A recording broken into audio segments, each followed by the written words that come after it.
Round the Table is not only Flesh and Blood's very first multiplayer-centric box set, it is their very first official collaboration product with another personality, with that of my good buddy here, Tolarian Community College. Today we're going to open up and review the Round the Table Cross Tolarian Community College product. We're going to talk about, how good the product is by itself, how good it is for a new player to Flesh and Blood, how good it is for returning or established players. We're going to get right into it, and we're going to talk about all of my opinions about these decks. I have a lot to say, I have a lot of opinions on there, and then we're also just going to open up the product at the, halfway point of this video so you can see what the unboxing experience is like firsthand. And before we get started with all of the little tiny details that we are going to go into in today's video, I do want to give a quick shout out to Forge and Fire Gaming. They are one of the sponsors of Red Zone Rogue, an excellent LGS, and I wanted to give them a particular shout out for this video because they do have the Round the Table product available to order at around like $55, which is at MAP pricing or minimum advertised pricing. So it is a little bit cheaper than the pricing we're going to talk about in today's video because this product does have an MSRP of $75. And that is relevant when we talk about the value of the product to you as a card game player, both established and if you are brand new to Flesh and Blood. So we'll talk about the pricing and my opinions of all of that when we get to that portion of the video. Just know that I'll have a link in the description down below if you would like to pick this product up. Like I said, it's around like $55 or so at Forge and Fire Gaming, and using that link goes and supports me. Also, you can use that link to go and buy whatever else you want. So if you don't like this product, if it's not for you, then hey, you can pick up any other Flesh and Blood product or any other card game that they have available on their website. So let's get talking about Round the Table, because I was able to play this several weeks ago, and we played pretty extensively, and I'm just going to come out and say it. I think the Round the Table Cross Tolarian Community College product is Legend Story Studios' best sealed deck product by a wide margin. It is the best pre-constructed deck product that they have ever made, and I don't think it is even close. We're going to go into exactly why that is, but I truly believe that this is a home run, slam dunk product, so successful that it might actually make their future products pale in comparison. This is going to set the bar pretty high for all future Flesh and Blood pre-constructed products. So in this box set, in case you didn't know, you get 4 complete Blitz decks that are meant to be played against each other in a multiplayer Ultimate Pit fight format. You get Ira, the Ninja, you get Melody, the Bard, Brevant, the Guardian, and Professor Teklovasin, the Mechanologist. And like I said, near the halfway point or the end of this video, we're going to open up all of the decks, and you can take a look at all the cards inside, but I just kind of wanted to make sure that you know that this product comes with 4 decks. It also comes with a playmat. It's like a legit like neoprene playmat. It's not random, which could have been actually interesting if they had like a set of like 4 different random playmats where you could have a little bit of variation here or there, but everyone gets the same playmat. And then it also comes in the box. And that is all of that for, I do believe, $75 USD is the MSRP. And now when I think about the value of this, 4 decks for $75 plus a playmat, if each deck is roughly around $15 US, which is somewhat close to the price of other Flesh and Blood pre-constructed Blitz decks. These decks are better than those decks, and we'll talk about that. But if you say, they're the same value, the same price, $15 for 4 decks, that's $60 plus the playmat, which is a good deal because playmats these days for Flesh and Blood usually run, $30 minimum or so. So just at absolute face value, $75, yes, I would still recommend it. However, like I mentioned in the little sponsored bit at the beginning, a lot of places are selling it for lower than that, for closer to MAP pricing, which is around $55-ish. And at $55, I think this is an absolute steal, an incredible product. Think of this like you can even think of this like a board game, right? Would you spend $55 for a premium board game? yes, I would too. And this has all of the components of a premium board game. It has a nice little box that it comes in. It has 4 decks for, you know, a lot of variety there. And then it also has a playmat. It doesn't have 2 playmats or even 4 playmats, which would be a little bit much, but it does have at least 1 playmat. If you're going to be busting this out and playing with a group, you know, make sure that you bring a couple extra playmats, you know, 3 to 4 extra playmats, depending on how many people are going to be playing with you, so you can all have the same kind of experience. Now, let's talk about the decks themselves and the deck composition, right? And we're going to talk about this more when we actually open up the decks. But one thing that I want to say and I want to note is when I was first playing with these decks, one of the first things I did was flip through to see if they had multiples of the high rarity cards in the decks, like the Majestics. And yes, almost every single Majestic has a full Blitz playset in every single one of these decks. So, for example, the Bard, the Melody deck, actually comes with Crazy Brew, comes with 2 Crazy Brews, which is a full playset of Crazy Brews for the Blitz format or for Ultimate Pit Fight. Same with Coax a Commotion, a really sweet Majestic from one of the first Flesh and Blood sets from Crucible of War, comes with a full playset. The only ones that it doesn't are some of the other potions, which makes sense with the deck compositions. And the potions that I'm talking about are the Energy Potion, Potion of Strength, and the Time Snap Potion, which, like I said, it makes a lot of sense with the deck. You don't really need 2 of each of all of these potions. I also want to say, just from, in terms of like gameplay, just fun and gameplay balance, all the decks seem quite good. They play together very, very well. I know a lot of people were, you know, thinking that the Ira deck might be too strong out of the gate, and I will say this, I played a good number of games and Ira didn't win a single time. Still very, very good, able to push out a lot of damage, but because this is a multiplayer focused product, because the card designs actually encourage table talk and politics and all of like this inter-player gameplay, that you can kind of play around the Ira popping off and trying to, you know, absolutely dumpster one player.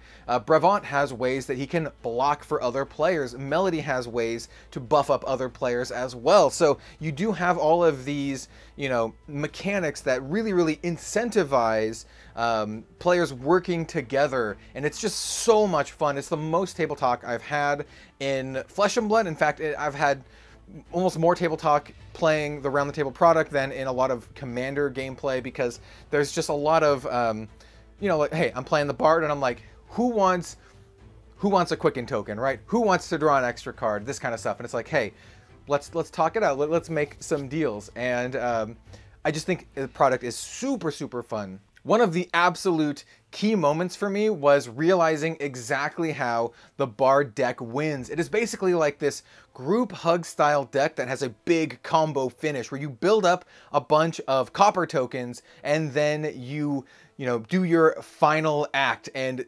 absolutely destroy one player. And then perhaps you have an encore and then do your final act again and destroy another player. It is so much fun, very, very combo-tastic. Players who like control decks or politicking a lot would really, really like this deck, because once players realize how good the Bard is, they're like, hey, I'm not gonna give in to your bardly wiles, Miss Bard. I know what you're up to. But then you can like politic and be like, hey, well, maybe you need my help. So it's just really, really good. And I do want to say each individual deck I think is really, really fun. So I talked about the Bard. The Professor Teklevasen deck is really cool. It's all about building up your mech armor and your Evo pieces, and then doing a bunch of damage to whoever you want to do. It's pretty unique where the hero can actually target different heroes at the table using his sweet Evo pieces and his weapon.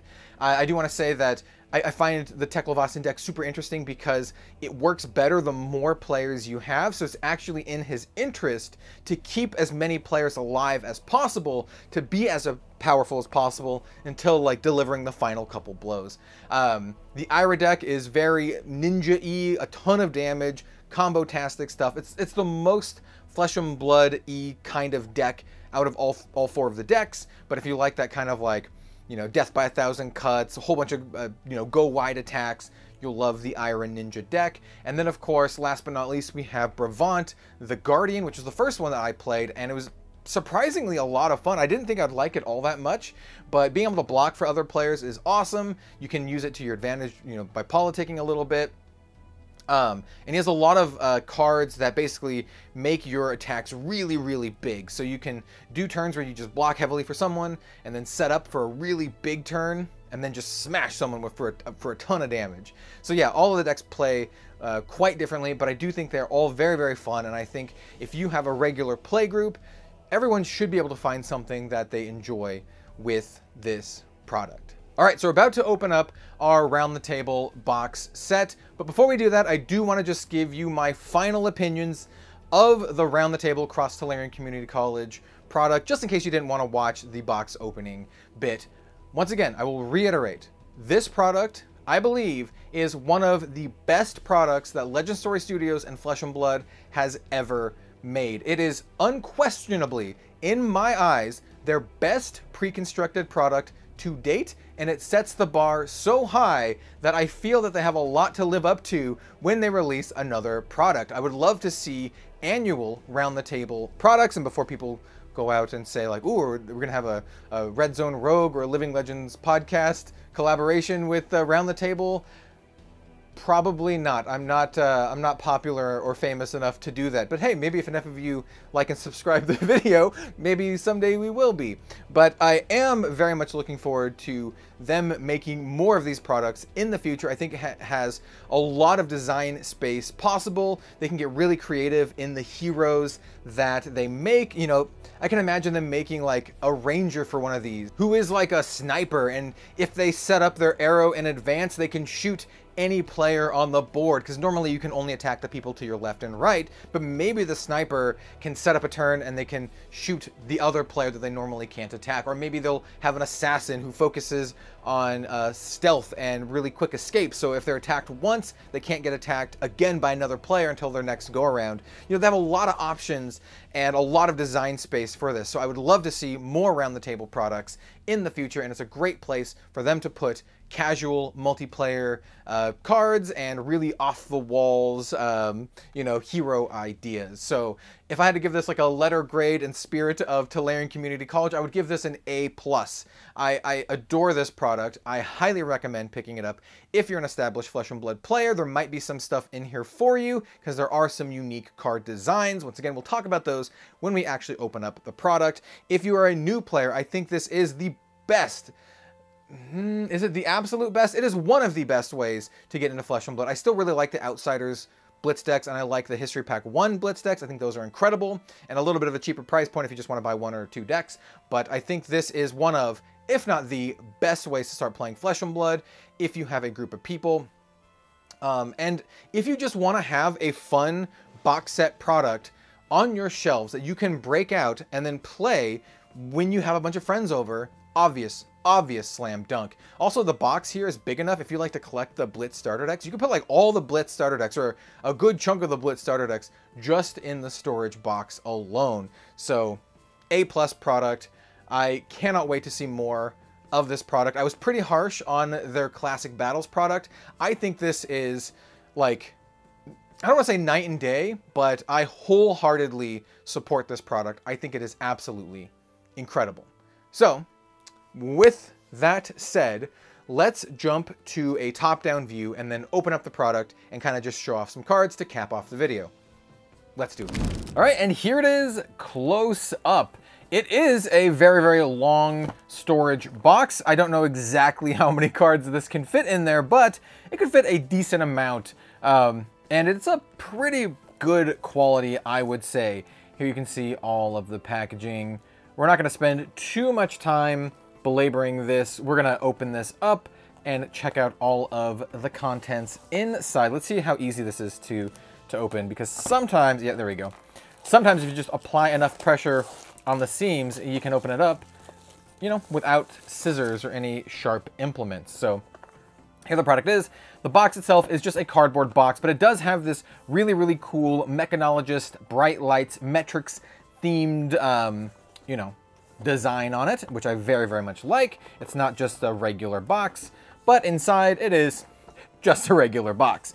We do have the playmat, which I will unfurl in just a moment, as well as all 4 of the decks. It also has this divider here that you can actually take out and then use the box as storage, which I think is an absolutely brilliant idea.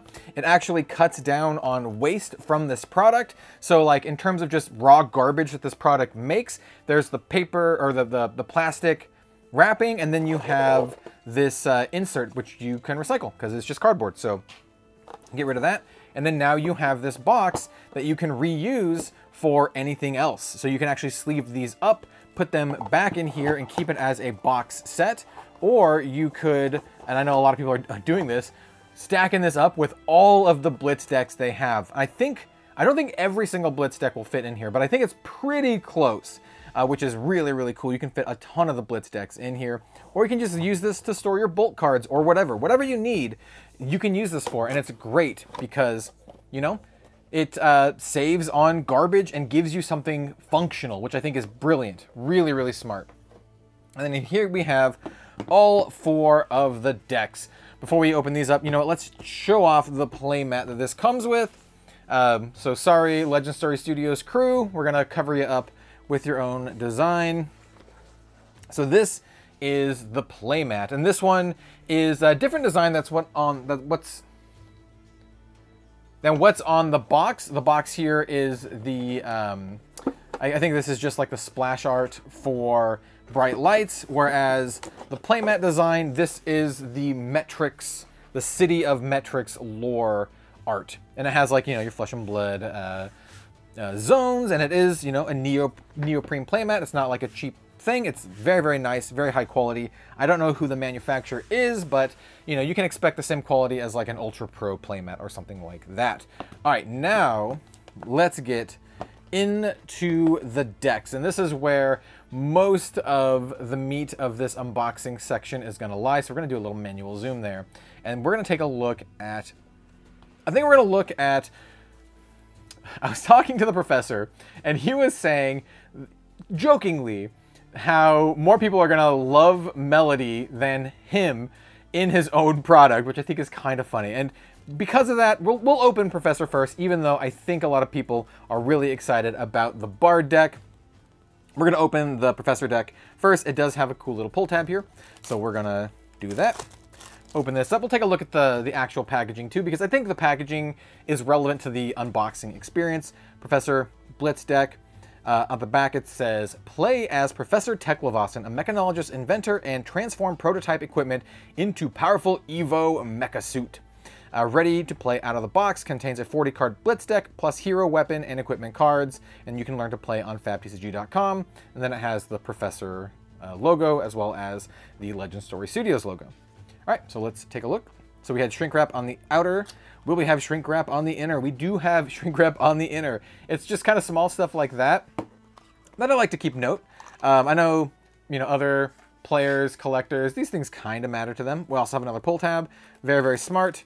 I've been opening up a lot of other card games that don't have pull tabs on their starter decks, and it's really annoying. So here we have Professor Teklovasen. Very, very shiny. My good buddy Prof here. I actually think this card is quite good. I don't think it's bad at all. Evos cost 1 less to play for each opposing hero, which is very good if you have 3 opposing heroes, and then you can play Evos from your Banish Zone. 4 intellect, 20 health. We're not going to go literally every card, but I do want to cover the heroes at least. Here we have a Coldful version of the Teklo Blaster, which is a pretty simple card. It's once per turn action, 3 cost, attack, attacks for 2, and it is cold foil. We have a Proto Base Head. This is just a token equipment that you can get from Bright Lights.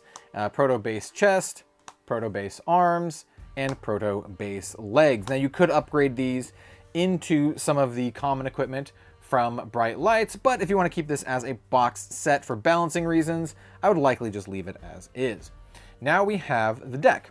So we have the Evo pieces, and like I said, this comes with a full play set, 2 of every single card. You have no need, even the Majestics, no need to buy a second copy of this deck unless for whatever reason you wanted 3 or more copies of some of the cards like the Apocalypse Automaton. Most of the cards that are unique to this product are made with multiplayer in mind, but not all of them. And in case you're curious, they do come with some tokens. So some of the key cards I wanted to mention here are the Evo Tekloscope, which are exclusive to this product. They are all Mechanologist Action Equipment Evo pieces. They all block for 2. They all have Battle Worn, I believe. That's true for every single one of them. They all are blue pitch, and they all cost 3 to play, but they're free if you have 3 opposing heroes because of Professor's hero ability, which is sweet.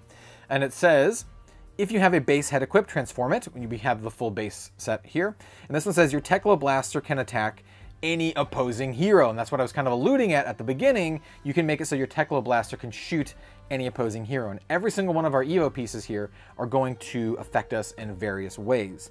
And so the chess piece says your Tekla Blaster costs 1 less to activate for each opposing hero. So if you have 3 opposing heroes, it's free because it costs 3 normally. The gloves say your Tekla Blaster gets +1 for each opposing hero. So once again, you're seeing how this is. You're like, oh, a 3 cost to attack for 2 seems bad. Yeah, it's way better than that. So if you have the headpiece equipped, you can attack anyone. If you have the chest piece equipped, it costs 0 if you have 3 opposing heroes. If you have the gloves equipped, it gets +3, so it attacks for 5. And then if you have the boots equipped, then it has Go Again. So that is a 0 cost 5 attack Go Again that can shoot any opposing hero. If you have all of these equipped. Pretty sweet. And the deck really, really wants you to go into that late game and to politic, keep yourself alive, keep the other players alive so you can make your attacks as strong as possible, and then go in for the kill, where you can kill multiple people in the same turn. This card actually helps with that. This is the Apocalypse Automaton, another unique card to this deck. 3 drop, 6 attack, 3 block. Play this only if you have 1 or more Evos equipped.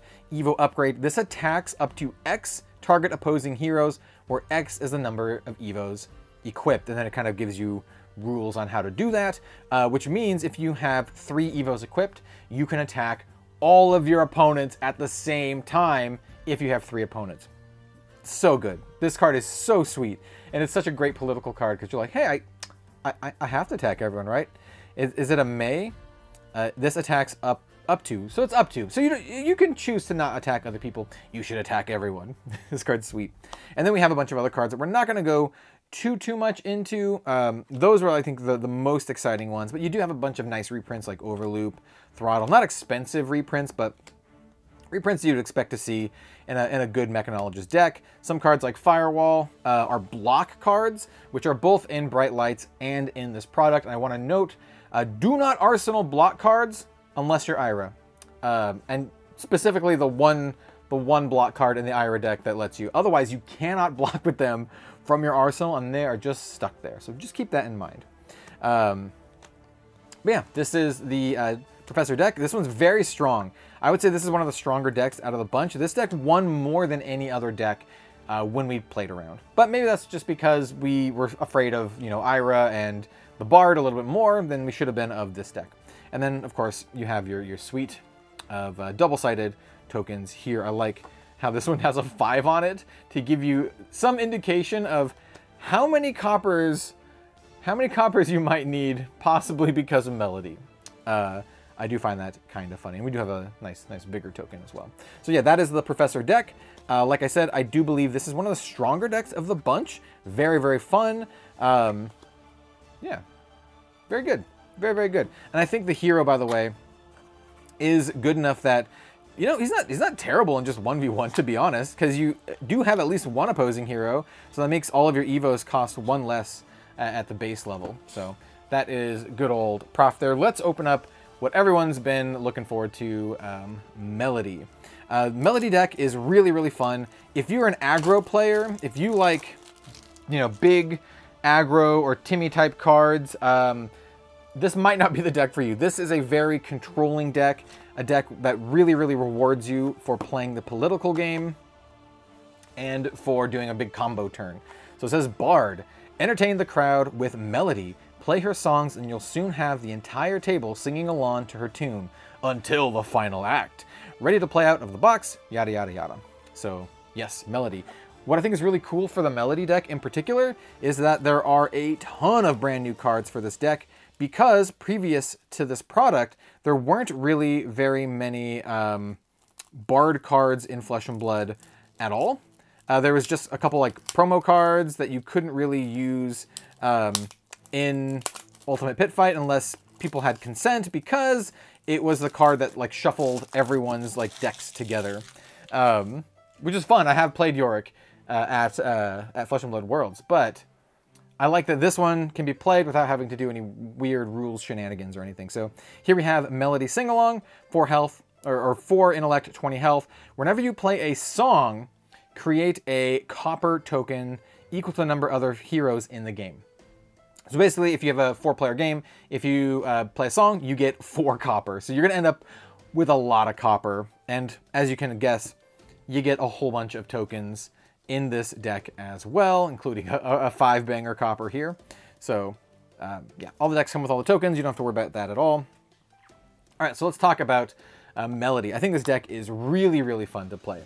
I think Jinglewood Smash Hit is an incredible weapon. It says, once per turn action for 3 resources, target opposing hero chooses and creates Might, Quicken, or Vigor token. You create a copper token, go again. So this is a great way to actually buff up an opposing hero. If you want to do some politicking, be like, hey, I can use this on you, and you can get a Might token, Quicken token, or Vigor token, which are really, really big deals. In case you don't know what they are, Might token gives attacks, next attack +1, Vigor gives a resource at the start of your turn, and then Quicken token gives go again. So, you know, you get a power pump, resource, or a go wide kind of deal out of that. Jinglewood itself attacks for 2, has an attack cost of 0, but when it hits, destroy this. So what you do with Jinglewood is you don't attack with it until someone is at 1 or 2 health. And then you try to bash them with your fiddle. And either it hits them and they die, or it is blocked, doesn't hit them, and it's not destroyed. So yeah, you save Jinglewood to smash over someone's head until they're almost dead, until basically hitting them with it is lethal. So yeah, I love this weapon, and I love how it like actually breaks when you hit them. Oh, it's so good. So good. So her equipment is also really, really interesting. This is all brand new equipment. Nom de Plume, action, destroy this. Each hero draws a card, go again. They all do similar things. We have Heartthrob, destroy this. Each hero creates a Vigor token, go again. Fiddledee, each hero gets a Might token, go again.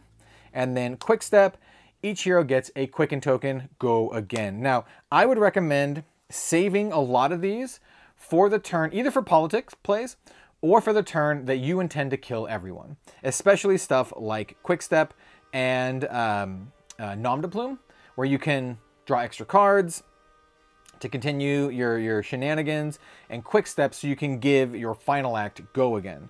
Very, very good stuff here. Yeah, I really like those quite a bit. We have the final act. So this is your big finisher.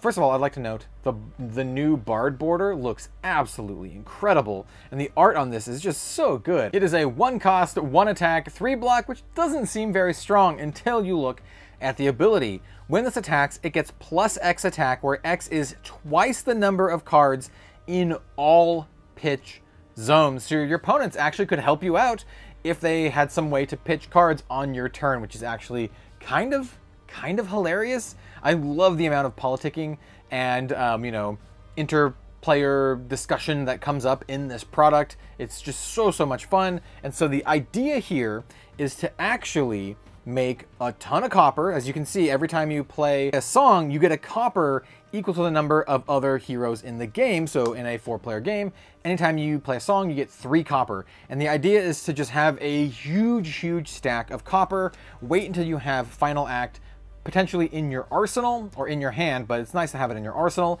and then a bunch of 3 pitch cards, and then you just start pitching, cracking your copper for 4 resources, destroy it, draw a card, and so you just crack your copper, draw, crack your copper, draw as many cards as you possibly can, maybe using your Nom de Plume to draw an extra card so you can pitch again into your copper, and then you final act and one-shot kill someone.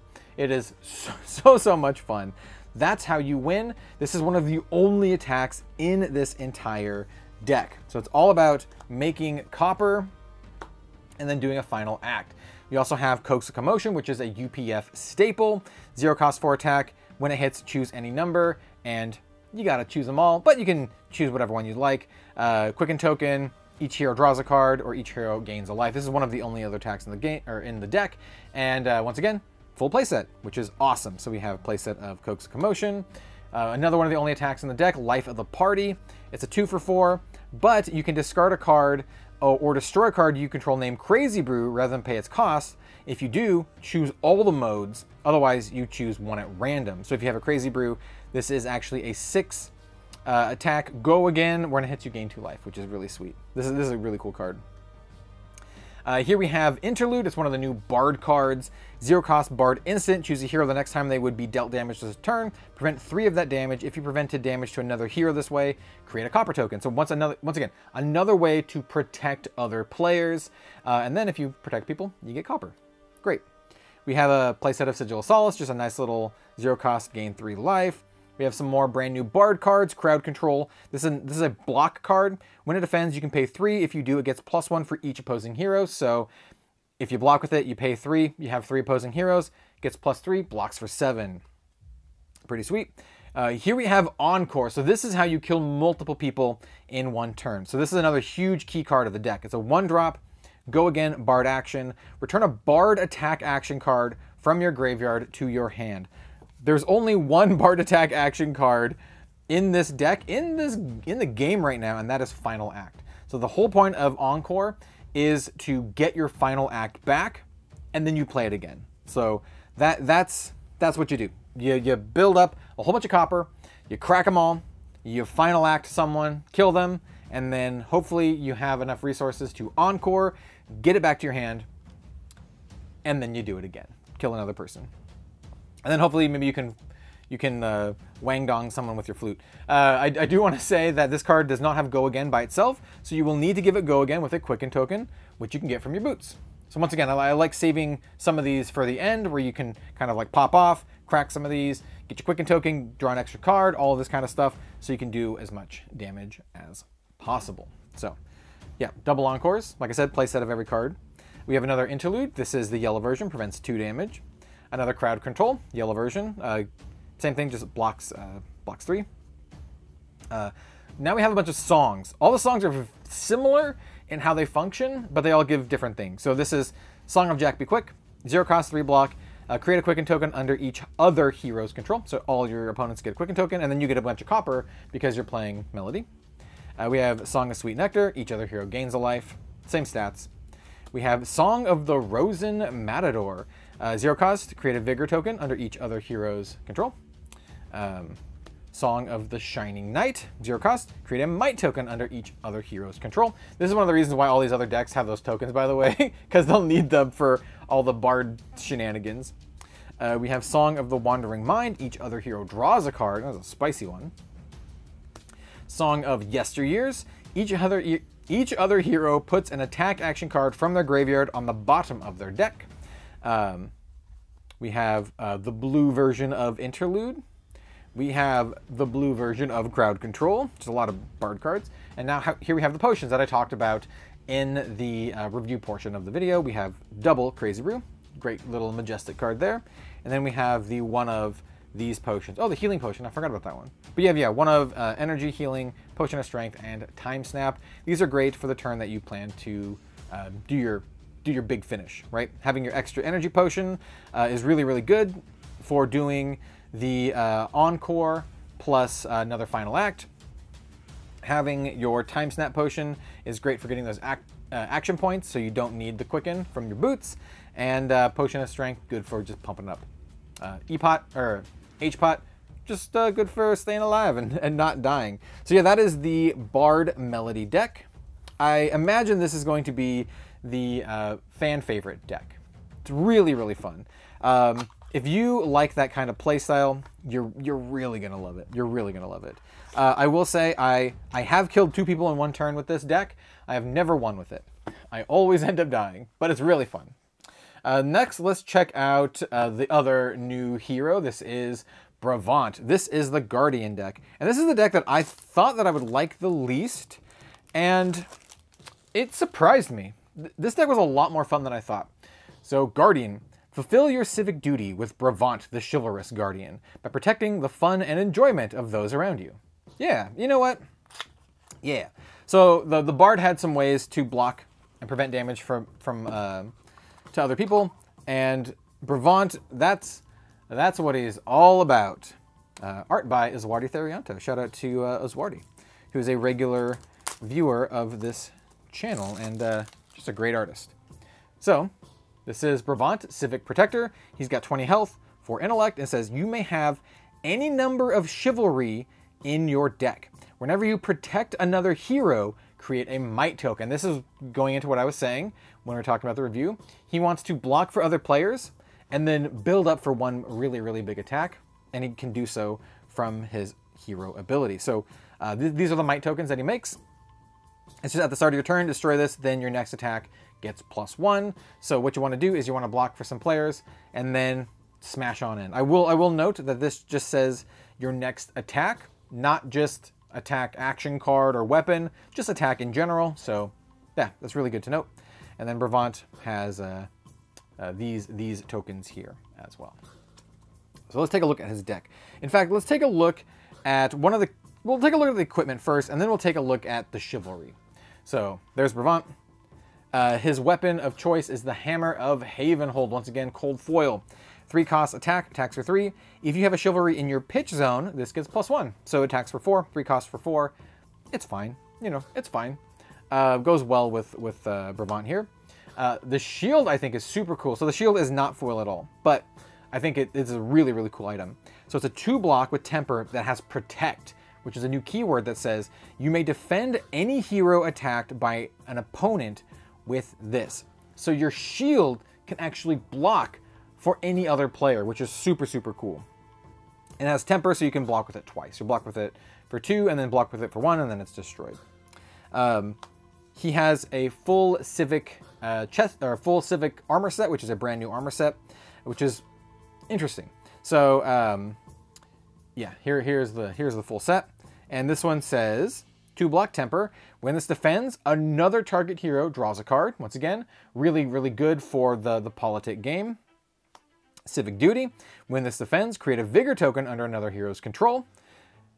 Civic guide. When this defends, create a might token under another hero's control. And then civic steps. When this defends, create a quicken token under another hero's control. I know a lot of people are really excited about the Guardian boots in a 1v1 game. Giving your opponent a quicken token is definitely a downside, but I don't know, maybe some Guardians can play around with that. But yeah, I really like this set. It's really, really interesting, and it makes it so that just your blocks, every time you block either for an opponent or for you, you can do some politicking and maybe get a little bit of advantage out of that, right? If you're like, hey, I'll block with my Civic Peak and I'll let you draw a card if you use that card to attack someone else and not me. Something like that. And then I also want to talk about the chivalry. So, Brevant says you can have any number of chivalry in your deck. And Brevant comes with, I think this is 12 chivalry, right? 4, 8, 12, yeah. So this is 12 chivalry. Chivalry is a block card. So it just blocks for 3. It's a blue pitch, costs 0, but it has that new protect keyword. So you can use this to block for any player, and you have 12 of them in your deck. The fact that they're blue is also really, really important because you know, your Guardian, you need your resources, but yep, you have 12 chivalry in your deck. Let's quickly go over the rest of the cards because we do have a good number of new cards as well as some returning Majestics. Once again, in full playsets. Colossal Bearing is a new card. 4-drop, 8-attack Guardian card with a new ability, Tower. If this has 13 or more attack, it gets, when this hits a hero, destroy an equipment they control with 1 or less defense. Really, really sweet card, actually. I like this card a lot.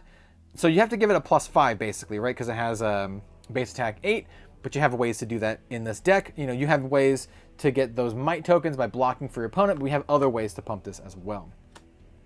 We have Lay Down the Law. I am the law. This is a 3-drop, 7-attack with Tower.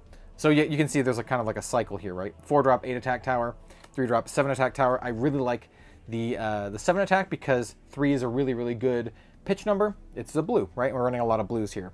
Though you do need to still get to that 13. Tower doesn't change. It still needs to get to that 13. Though I will say it does have a different on-hit effect. So Tower says, if this has 13 or more attack, do a thing. But the thing changes, right? So this one says, non-equipment cards get -1 defense while defending this, which is really good. Really great way to just lay down a ton of damage on your opponent. This is Smack of Reality. This is a 5-drop, 9 attacks. We're going up a little bit here. And this tower effect is when it hits a hero, destroy all aura tokens they control, which is really, really cool. So yeah, smack them with reality, blow up all their auras. We have Crash Down. This is a 3-drop Guardian aura. It says at the start of your turn, destroy this, then the next Guardian attack action you play this turn gets +6. So a 3 for a +6 bonus at the start of your turn. Very cool. Earthlore Empowerment is Empowerment. I can say it right. There's another 3-drop aura. This one says at the start of your turn, destroy this. Then the next Guardian attack action you play costs 1 less and gets +5. So that's really, really nice. Cost reduction and a buff. I like that card a lot. We have Boulder Drop. 3-drop, 6 attack with Crush. This says when it deals 4 more damage to a hero, they put a card from their hand on the bottom of their deck. Really, really nice Crush effect there. We have a classic Chokeslam. That's a reprint. We'll not go over the reprints because we have more cards to go through. Disable. We have the yellow version of Crash Down, which gives a +5. We have the yellow version of Earthlore Empowerment, which gives a +4 and a resource. We have a blue version of Boulder Drop. We have a blue Chokeslam. Cranial Crush. So this is one of the really, really nice reprints. Majestic card. Just an absolutely great card. Yeah, solid. And then we have blue Disable. So you'll notice we did not get the full cycle of all the cards, right? We did not get the blue version of like the Earthlore Empowerment. So, you know, maybe we can keep an eye out for that in future Flesh and Blood products. But yeah, I really like the Brevant deck. It's actually a lot more fun than I thought. Blocking for your opponents, generating your might tokens, and then building up to these really, really massive turns where you can just deal just a disgusting amount of damage. So yeah, Brevant, a lot of fun, actually. And then last but certainly not least, we have the only returning hero, Ira. In fact, the very first hero in Flesh and Blood. This is the Welcome Deck hero, and Ira is just simple but very, very good. This is the deck that I would say if you wanted to take this product and then play in like, you know, a blitz skirmish or something like that, Ira is the deck that I would take and then upgrade because it is the one that translates most into a 1v1 environment. Ninja, manifest ethereal tigers to hunt down the crimson vengeance you seek. Ready to play out of the box. So yeah, this is a tiger themed deck, and oh, I love it. The tiger theme is really, really cool, and it's just great. Ira also coming in foil there. Ooh, we have some of the crouching tiger stuff on the back. Where's the pull tab? Sometimes the pull tab isn't. You know what? We're just gonna. We can just do this the old-fashioned way. And by old-fashioned way, I mean just absolutely brute force it and rip it open. Even though there are no brutes in this set. Hey, maybe the next one. So Ira, obviously a classic Flesh and Blood hero. 4 intellect, 20 health. Your second attack each turn gets +1. So you do get a foil Ira here, which is pretty sweet. The Edge of Autumn here comes in rainbow foil and not cold foil, and that's because the cold foil version of this was printed in first edition Crucible of War, and I don't think they wanted to reprint that for collector reasons, but you know, you still get a rainbow foil Edge of Autumn. I think you can still get I'm trying to think if you can get a rainbow foil of this in unlimited Crucible of War. I don't remember. Anyway, we have some new equipment to talk about. We have the Mask of Three Tails. So instant, destroy this, draw a card, activate its ability only if you've hit 3 or more times this combat chain. So kind of like a fun little budget version of Mask of Momentum. And you know, you can play this in other formats too, not just in UPF or Blitz. You can play this maybe in like a Commoner or something like that. We have Blood Scent. This is a 1-block battle-worn equipment that says instant, destroy this and gain a resource. Activate this ability only if you've attacked with a crouching tiger this turn. I think this is pretty sweet, actually. We have Tearing Shuko, which is a nice little tiger pump card. This is a reprint. And then we have Pouncing Claws, which is a new card. 1-block battle-worn instant, destroy this. Create a crouching tiger in your banished zone. You may play it this turn. I actually really, really like this card for the tiger deck. I think it's really, really sweet. And of course, we have a crouching tiger here. So this is a crouching tiger. Crouching tigers are really important to this deck. They're 0 cost, 0 attack, ephemeral, which means if it would be put into a graveyard from anywhere, instead it ceases to exist and it has go again. So the idea is to generate a bunch of tigers either in your hand or in your banish zone. and then do effects that pump all your tigers and then attack with a bunch of tigers. That's the idea here. And this one does not go in your deck. It is just kind of like a token, basically. And at the end, we'll see more tokens here. So we have some more tokens and some more crouching tigers. Having multiple crouching tigers is good to show the combat chain. But I do like how they're double-sided crouching tigers. Tiger on both sides. We'll put the tiger in the front. All right, so let's talk about some of the cards in the deck. So this is a new Majestic card for the Tiger deck. I think it's really, really cool. Once again, full playset. 1 drop, 5 attack, 3 block combo. When this hits, if Crouching Tiger was the last attack this combat chain, deal 1 damage to each opposing hero. So a great way to deal extra points of damage, and a 1 for 5 is not too bad at all. So I really like the Mauling Chi. We have our Ki. We have Ki Unbound. We're going to go through these pretty quickly. We have Pouncing Ki. A lot of these cards are reprints. We have Growl. 0 cost. When this attacks the next Crouching Tiger you play, this combat chain gets +1. So it's a 0, 3 attack, go again. That pumps up your next Crouching Tiger. This is a sweet card. We have Flex Claws as a reprint. Red Bittering Thorns. This is a new version of Bittering Thorns since we previously only had yellow. So it's a 1 for 4, and when it hits, your next attack this turn gets +1. Pretty good. And go again. So that's just, you know, pumping up your tigers. So you hit with this, and then you attack with a tiger. Pretty sweet. We have Leg Tap, classic combo card. Flying Kick, really, really good after you've attacked with a bunch of tigers. And then you can have this come in for 7. Another, this is Blessing of Ki. This is at the start of your turn, destroy it, then you get a Crouching Tiger in your banish zone, and it gets +3, which is great. So it's a nice little setup card. Here we have the Yellow Bittering Thorns, as I mentioned before. We have Yellow Flex Claws, Yellow Growl. It's really nice getting the yellow version of this as well. Yellow Leg Tap, Assault the Wound, Ira Classic. Just gets +1 for each attack that has hit this combat chain. And I will note, every time you attack another player in Ultimate Pit Fight, it breaks the combat chain, so it really incentivizes just going all in on one person. Predatory Streak, another reprint card. All right, so here's the new block card for Ninja, Tiger Eye Reflex. So this one has a new ability keyword called Ambush. While this is in your arsenal, you may defend with it. So this is the one block card that you can actually block with from your arsenal. It says, when this defends, create a Crouching Tiger in your banner zone. You may play it during your next turn. This card's really, really good in the Tiger deck. I like this card like a lot. Great card. We have a Flying Kick, blue version, Blessing of Ki, blue version, Predatory Streak, blue version, and then a blue Tiger Eye Reflex. Once again, really, really sweet card. I would love to see a red version of this someday. Yeah, great stuff. So I actually really like this Tiger deck too, and you have a bunch of really fun new Tiger cards to play with, like Growl, like the Mauling Chi, and your suite of equipment, which I think is great. And as someone who actually really thinks that the Tiger style deck is a lot of fun to play with, I like this. So yeah, thumbs up for the Ira deck as well. And that's going to be that. Thank you so much for watching, everyone. If you'd like to pick up a copy of Round the Table for yourself, like I said at the beginning of the video, I will have a link in the description down below to Forge and Fire Gaming, where they have this available for around $55. Using that link to buy this or any other product on their store goes and supports Red Zone Rogue directly, so I greatly appreciate it. Or you know what? Go to your local game store and buy a copy from them if they have it at a reasonable price. Thank you all so much for watching, so much for joining me today. You know what? You can also consider liking, subscribing, or commenting down below. All that's free.